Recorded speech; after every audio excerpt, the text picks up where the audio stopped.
मतचोरी संदर्भामध्ये वारंवार केलं जात आहे. काल देखील आदित्य ठाकरे जसं राहुल गांधींनी पत्रकार परिषद घेऊन बोगस मतदान आहे तसं दाखवलं होतं, तसं आदित्य ठाकरेंनी दाखवलं. माझी अशी अपेक्षा होती की आदित्य ठाकरेंनी मी महाराष्ट्राचा पप्पू आहे असं प्रदर्शन हे करू नये अशी माझी अपेक्षा होती. कारण मला वाटत नाहीत की ते महाराष्ट्राचे पप्पू आहेत, मी काही त्यांना असं म्हणतही नाही. पण ज्या प्रकारे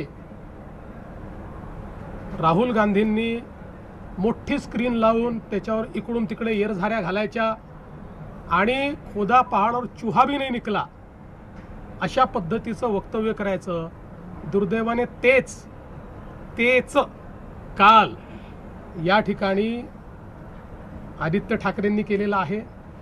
माझी एवढीच अपेक्षा आहे, मी काय बोलणार नाही. त्याची उत्तरं इलेक्शन कमिशनने दिलेली आहेत. त्या संदर्भात इलेक्शन कमिशनने चॅलेंज देऊन ते कुठलाही त्या ठिकाणी योग्य पुरावा देऊ शकले नाहीत. त्याच्यामुळे माझी एवढीच अपेक्षा आहे की किमान तुम्ही राहुल गांधी बनू नका.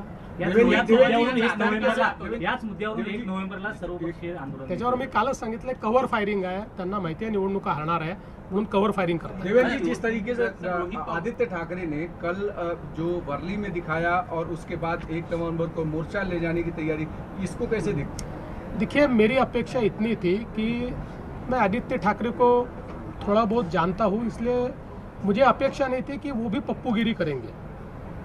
उन्होंने भी राहुल गांधी जी की स्टाइल में बड़ी स्क्रीन लगाना और फिर हमने देखा राहुल गांधी जी इधर से उधर चल रहे, उधर से इधर चल रहे और जो बोला उसमें खोदा पहाड़ और निकला चूहा भी नहीं, ऐसा जो राहुल गांधी का प्रदर्शन था बस उसी का रेप्लिका यहाँ पर आदित्य ठाकरे इन्होंने किया है.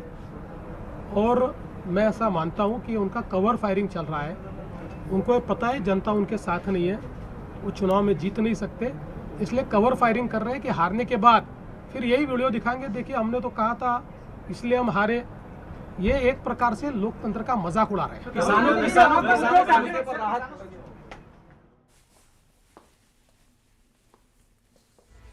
तर मुख्यमंत्री देवेंद्र फडणवीस बोलत होते माध्यमांशी आणि सध्या पूरग्रस्त परिस्थिती आणि त्या संदर्भात शेतकऱ्यांच्या मदतीसाठी नेमकी काय काय तरतूद केली आहे याची माहिती त्यांनी सुरुवातीला दिली. आणि त्यानंतर महाविकास आघाडी आणि एकूणच सर्व विरोधकांसंदर्भात आणि खास करून आदित्य ठाकरेंसंदर्भात मुख्यमंत्र्यांनी केलेलं हे भाष्य.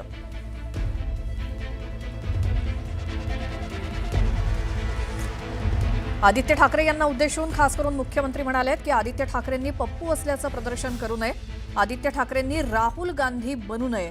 हे महत्त्वाचं विधान मुख्यमंत्री देवेंद्र फडणवीस यांनी आदित्य ठाकरे यांना टोला लगावताना केलंय. आदित्य ठाकरे यांना मी बऱ्यापैकी ओळखतो, त्यामुळे आदित्य ठाकरेंनी पप्पू असल्याचं प्रदर्शन करू नये आणि त्यांनी राहुल गांधी बनू नये असं मुख्यमंत्री देवेंद्र फडणवीस म्हणाले नुकतंच माध्यमांशी बोलताना.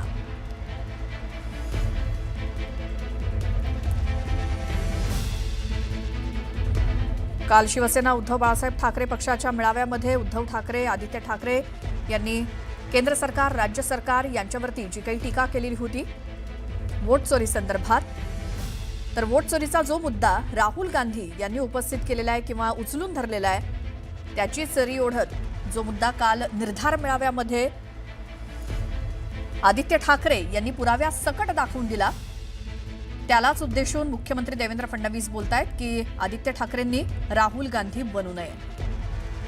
याच संदर्भात आपण बोलूयात. शिवसेना उद्धव बाळासाहेब ठाकरे पक्षाच्या नेत्या किशोरी पेडणेकर आपल्यासोबत आहेत. किशोरीताई, काल वोट चोरी संदर्भात आदित्य ठाकरेंनी निर्धार मेळाव्यामध्ये पुरावे दाखवले होते, त्यावरती आज मुख्यमंत्री म्हणतायत की आदित्य ठाकरेंनी पप्पू असल्याचं दाखवू नये की राहुल गांधी बनू नये. मुळामध्ये आदित्य ठाकरेंनी माननीय, सन्माननीय, अभ्यासू, खूपच चिकित्सक असे जे मुख्यमंत्री आहेत त्यांच्या आता एकही शब्द नाही बोलले.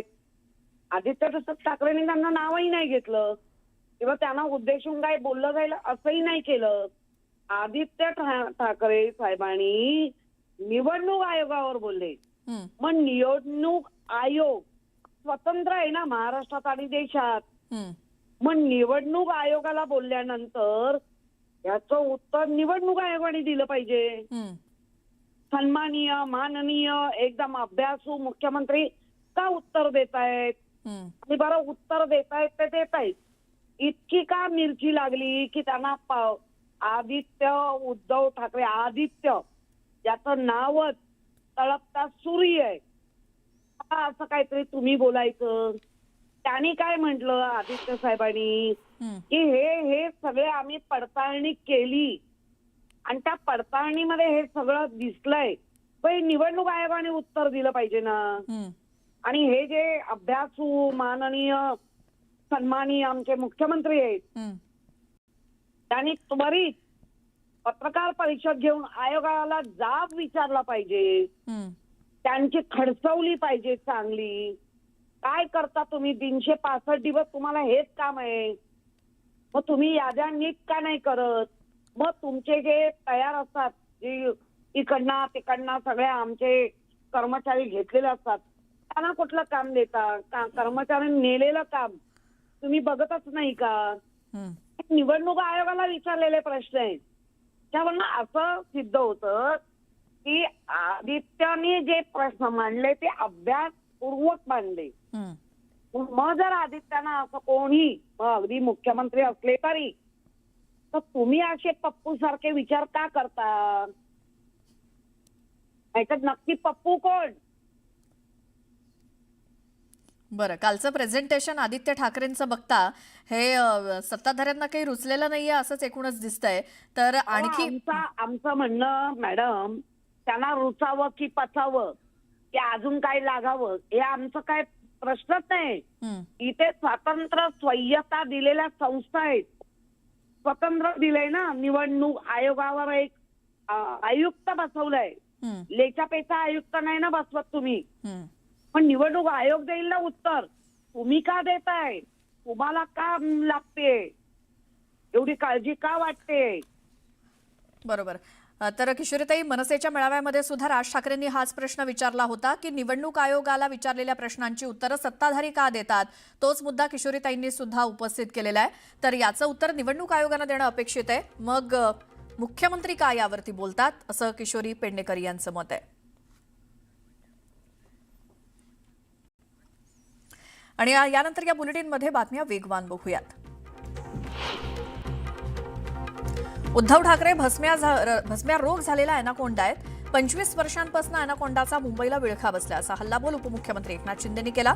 ठाकरेंनी मुंबईतल्या रुग्णांची खिचडी, भूखंड आणि डांबर सुद्धा गिळलं. कोविडमध्ये मृतदेहांच्या बॅगा सुद्धा खाल्ल्या, असा आरोप शिंदेंनी केला. ठाकरेंच्या काळात मुंबईची दयनीय अवस्था झाली. निवडणुका आल्या की मुंबई विकली जाणार असं म्हणतात. उद्धव ठाकरेंनी नवा स्क्रिप्ट रायटर शोधावा, असा टोला एकनाथ शिंदेंनी लगावला. मुंबईकर निवडणुकीमध्ये ठाकरेंना माफ करणार नाहीत, असं शिंदे म्हणाले. उपमुख्यमंत्री एकनाथ शिंदेंनी आदित्य ठाकरेंवरती टीका केली. कंत्राटदारांच्या यादी तयार करणारे आता मतदार याद्या मोजतायत. विरोधकांना आता पराभव दिसू लागलाय, असा हल्लाबोल शिंदेंनी केला. उद्धव ठाकरे आयत्या बिळावरचा नागोबा आहेत, अशी टीका आशिष शेलारांनी केली. ठाकरेंची भाषा महाराष्ट्राला शर्मेनं मान खाली घालायला लावणारी आहे, असं शेलार म्हणाले.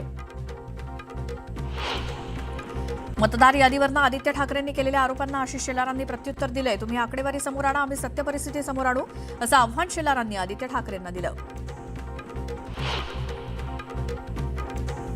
संस्थेच्या चौकशीचे आदेश ही केवळ नियमित प्रक्रिया नाही, तर भाजपनं ठाण्यानंतर आता बारामतीकडे आपला मोर्चा वळवलाय, असा त्याचा अर्थ होतो, असा हल्लाबोल रोहित पवारांनी केलाय.